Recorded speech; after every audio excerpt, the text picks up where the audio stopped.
दोस्तों, हर नौजवान युवक का वो सपना होता है वो अपनी अलग पहचान बने। पहचान उसकी योग्यता पर बनी हो, कुछ ऐसा कर दिखाए जिस पर उसे गर्व हो। ऐसा ही सोचना था व्यापारी के बेटे का। ये कहानी है जापान के एक ऐसे व्यापारी की जो शहर का सबसे अमीर व्यक्ति था। उसके पास सब कुछ था, उसको किसी चीज की कमी नहीं थी, सिर्फ अपने बेटे से परेशान था। एक दिन वो अपने बेटे से कहता है, बेटे, तुम मेरे साथ व्यापार में हाथ क्यों नहीं बटाते? क्योंकि तुम्हें भविष्य में यही तो करना है। वो लड़का अपने पापा से कुछ नहीं कहता है क्योंकि उसका व्यापार में मन नहीं लगता था। वह दिन भर मार्शल आर्ट की बुक्स पढ़ता और जब भी कोई सामुराई सिटी में आता तो वह पूरे दिन उसी के पीछे पीछे घूमता रहता। एक बार परिवार के सभी लोगों ने उसे समझाने की बहुत कोशिश की। वो कहने लगे, बेटा, तुम्हारे पास इतना बड़ा व्यापार है, फिर भी तुम अपने पिता का हाथ क्यों नहीं बटाना चाहते? यदि तुम अपना व्यापार नहीं देखोगे तो कौन देखेगा? इस पर वो नौजवान युवक कहता है, मैं खुद के दम पर कुछ बनना चाहता हूँ। मैं चाहता हूँ कि लोग मुझे जाने, इसलिए इस देश का सबसे बड़ा धनुर्धर बनना चाहता हूँ। इस बात पर व्यापारी को बहुत गुस्सा आया, लेकिन फिर भी व्यापारी ने अपने गुस्से पर काबू पाया और कुछ दिनों तक सोचने विचारने के बाद उस व्यापारी ने अपने बेटे से कहा, बेटा, तुम यही करना चाहते हो तो ठीक है, मैं तुम्हें अगले 3 साल का टाइम देता हूँ। ये सुनकर युवक बहुत खुश हो जाता है, लेकिन व्यापारी कहता है कि मेरी एक शर्त है। इस पर युवक कहता है कि क्या शर्त है आपके पिताजी? इस पर उसके पिताजी उससे कहते हैं, देखो, मैं तुम्हें अगले 3 साल का टाइम तो दे रहा हूँ, लेकिन तुम्हें हर साल मुझे बताना पड़ेगा कि तुम क्या कर रहे हो और तुमने उसमें कितनी उन्नति की है। यदि तुम मुझे अपने काम से संतुष्ट कर पाए तब तो ठीक है, वरना तुम्हें मेरे साथ मेरे काम में हाथ बटाना होगा। नौजवान युवक काफी सोच विचार कर अपने पिताजी से कहता है, ठीक है, मुझे आपकी शर्त मंजूर है। उसके 2 दिन बाद वो लड़का अपने पिताजी की मंजूरी लेकर धनुर्विद्या सीखने निकल जाता है और वह कई दिनों की यात्रा करके अपने गुरु के पास पहुंचता है। वह गुरु जापान में धनुर्विद्या सिखाने के लिए प्रसिद्ध थे। उनकी ख्याति दूर दूर तक फैली हुई थी और वह बहुत कम लोगों को अपने शिष्य बनाते थे। वह नौजवान युवक गुरु के पास पहुंचकर उन्हें प्रणाम करता है और कहता है, मैंने आपके बारे में बहुत सुना है और मैं इसलिए यात्रा करके आपके पास आया हूँ। आपसे धनुर्विद्या सीखना चाहता हूँ। ये जवान युवक कहता जा रहा था, लेकिन इस पर गुरुजी कोई जवाब नहीं दे रहे थे।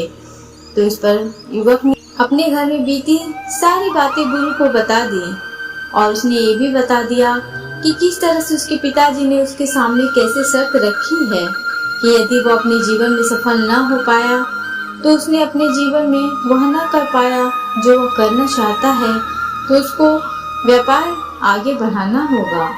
आगे वो नौजवान युवक अपने गुरु से कहता है, हे गुरुवर, मैं आपसे वादा करता हूँ, मैं अपनी पूरी इच्छा से सीखूंगा, आप मुझे अपना शिष्य बना लीजिए। तब उस गुरु ने उस युवक की तरफ ध्यान से देखा।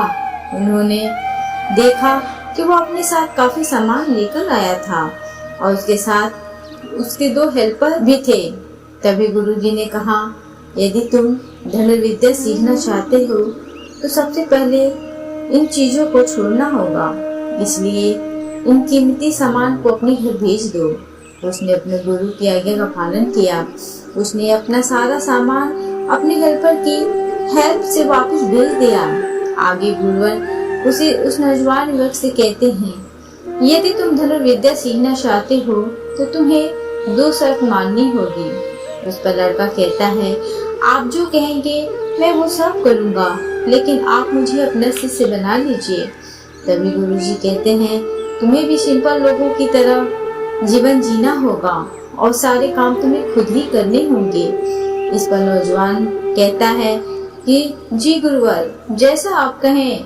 आगे गुरुजी उस लड़के को शर्त बताते हुए कहते हैं, यदि तुमने एक बार धनुर्विद्या शुरू कर दिया तो तुम्हें उसे पूरा ही करना होगा, तुम इसे छोड़कर नहीं जा सकते।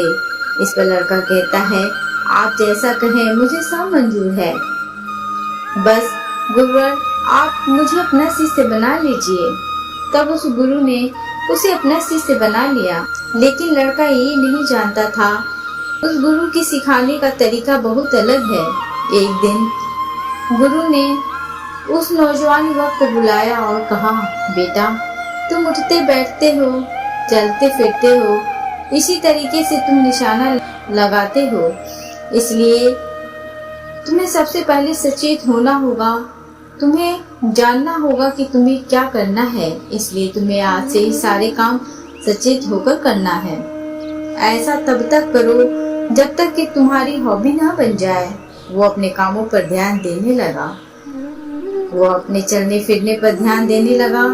शाम के 6 बजे से वह एकांत रहता और मेडिटेशन किया करता, और ध्यान करने के बाद वह 9 बजे सो जाता और सुबह 4 बजे उठने लगा, और ये सारे काम 2 बजे तक चलने लगा। और बाकी टाइम वो बाकी और बच्चों के साथ मिलकर आश्रम की देख रेख करता। और वो नौजवान अब तक पूरा मन लगाकर सीखने की कोशिश कर रहा था, लेकिन जैसे जैसे टाइम बीतता जा रहा था, उस नौजवान युवक का जोश हल्का पड़ता जा रहा था। अब उसके लिए उस आश्रम में एक पल बिताना मुश्किल हो रहा था। अकेले उसने अब उन सभी नियमों को तोड़कर और अपने सभी दोस्तों के साथ मिलकर गप्पे लड़ाने लगा था। उन्हें अपने व्यापार के बारे में बताता और उसके पास क्या कुछ है और वो इतना अमीर है, यह सब जानकर सभी उसके मित्र बन गए थे। वे सोचते कि यह तो अमीर व्यापारी का बेटा है, कभी न कभी तो कोई न कोई फायदा भविष्य में मिलेगा। देखते ही देखते उस नौजवान युवक की और बाकी लोगों की दोस्ती गहरी होती जा रही थी, और अब वह रात को सोने के बजाय अपने मित्रों के साथ मिलकर आश्रम से कहीं दूर भाग जाया करता था, जंगलों में जाकर मजे करता।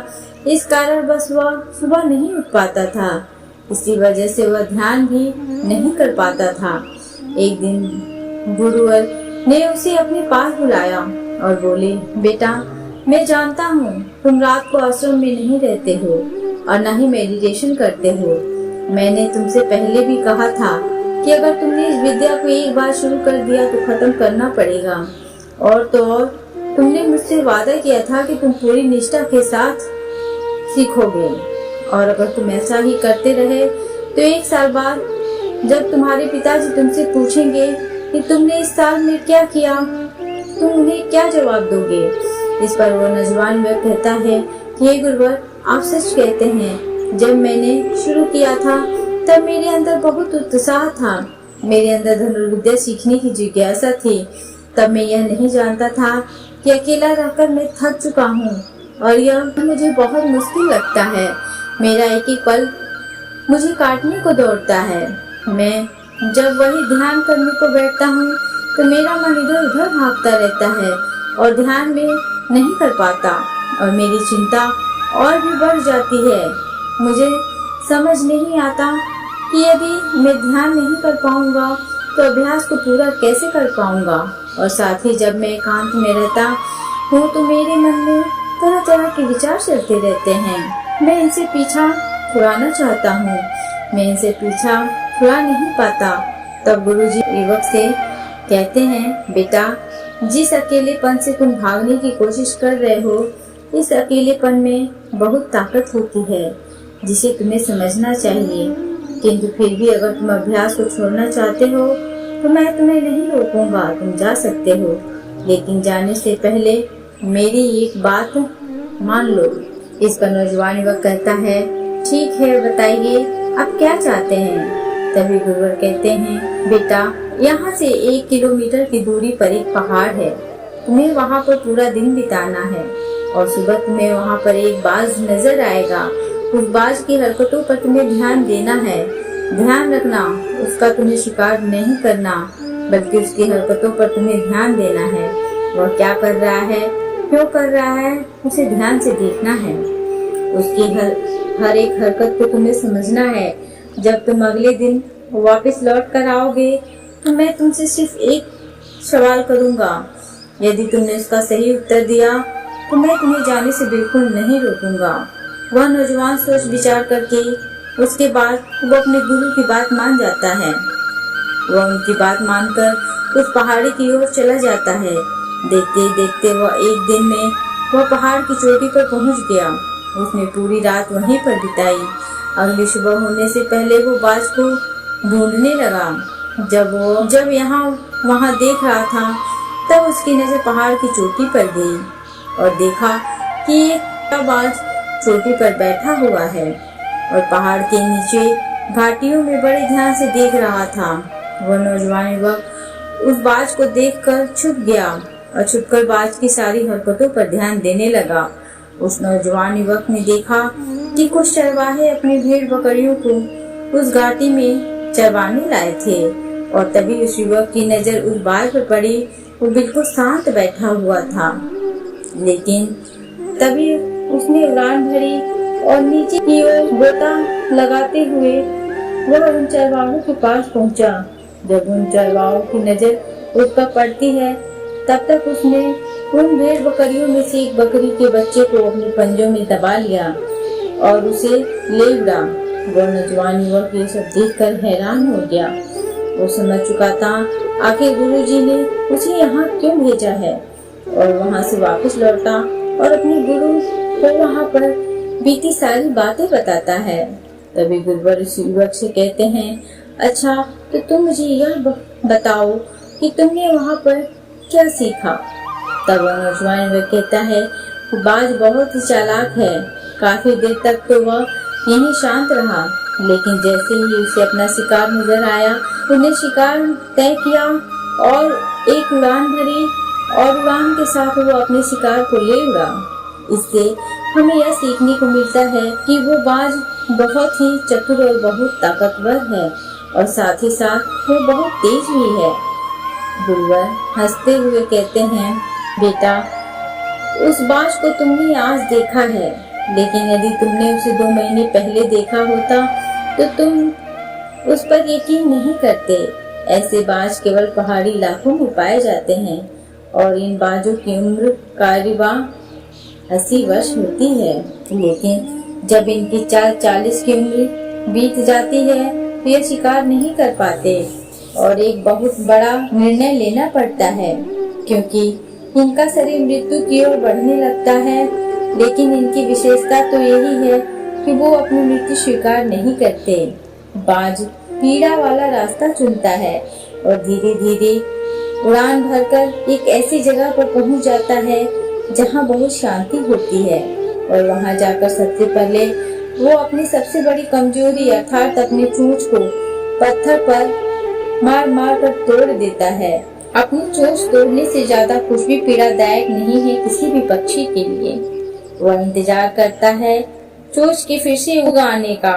उसके बाद वो अपने पंजे भी इसी प्रकार तोड़ देता है और देखते देखते उसके नए नाखून आते हैं और फिर भी वो अपनी भरी पंखों को नोच नोच कर निकालता है और प्रतीक्षा करता है नए पंखों के आने की।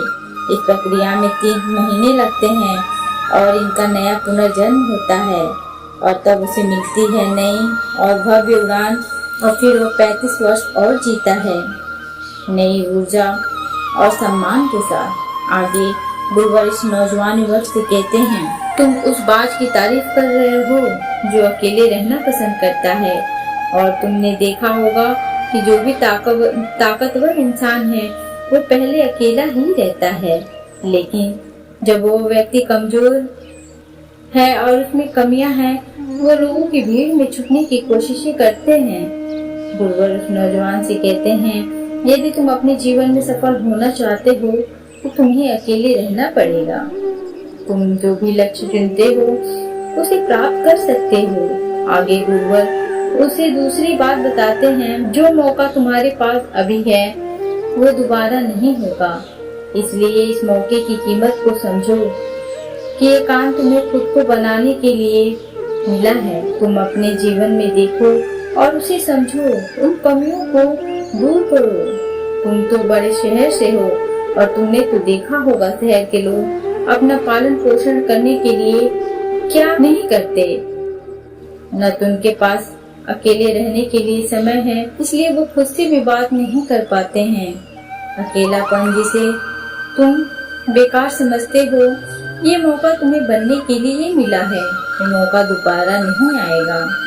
जिन लोगों के साथ तुम घूम रहे हो, जिनके साथ समय काट रहे हो, उन्हें खुद तक नहीं पता वो क्या कर रहे हैं। उन्हें इस बात का एहसास तक नहीं है वो अपना कितना बड़ा नुकसान कर रहे हैं। शुरू में तुम्हें अकेले रहने में दिक्कत होगी, इसलिए अकेले रहने का इस्तेमाल करो और अपना उद्देश्य याद रखो और याद करो तुम यहाँ क्यों आए हो। गुरुवर के इतने कहने के बाद वह यह समझने लगा कि वह यहाँ क्यों आया था। तब उसे याद आया कि उसके गुरु ने उसे क्या कहा था, अपने अंदर के अकेलेपन का इस्तेमाल करो क्योंकि तुम्हें आगे बढ़ने में मदद करेगा। दूसरी बात, अभ्यास में संतुष्टि देखो। गुरु ने कहा था अपना सारा ध्यान अपने लक्ष्य पर रखो, इसके अलावा कुछ और पाने की कोशिश मत करना कि जब तक हम कहीं और जाने की या कुछ पाने की तलाश में लग जाते हैं तब हम अपने लक्ष्य से भटक जाते हैं और हमारा सारा संबंध वर्तमान से टूट जाता है। और इसी के साथ में उस नौजवान को अपने गुरु की 3 बात याद आती है कि प्रकृति में ध्यान करो, जब भी तुम्हें समय मिले तो किसी एकांत जगह पर या किसी पेड़ के नीचे बैठकर ध्यान करो। अपने विचार खुद ब खुद शांत हो जाएंगे और जब तुम्हारे विचार शांत होने लगेंगे और तुम्हें आभास होगा कि तुम प्रकृति से जुड़े हुए हो तो तुम इस धरती के साथ जुड़े हुए हो। ऐसा करने से अकेलेपन का भाव दूर हो जाएगा और फिर तुम जान पाओगे कि यही वो पल है और तभी तुम अकेलेपन का फायदा उठा सकोगे। उसने निर्णय लिया कि अब वो यहाँ से कहीं नहीं जाएगा जब तक अपना लक्ष्य प्राप्त नहीं कर लेता है। तो दोस्तों, आपको ये ऑडियो कैसी लगी? अगर आपको ये ऑडियो पसंद आई हो तो प्लीज इसे लाइक, शेयर एंड सब्सक्राइब जरूर करें। Thanks for watching.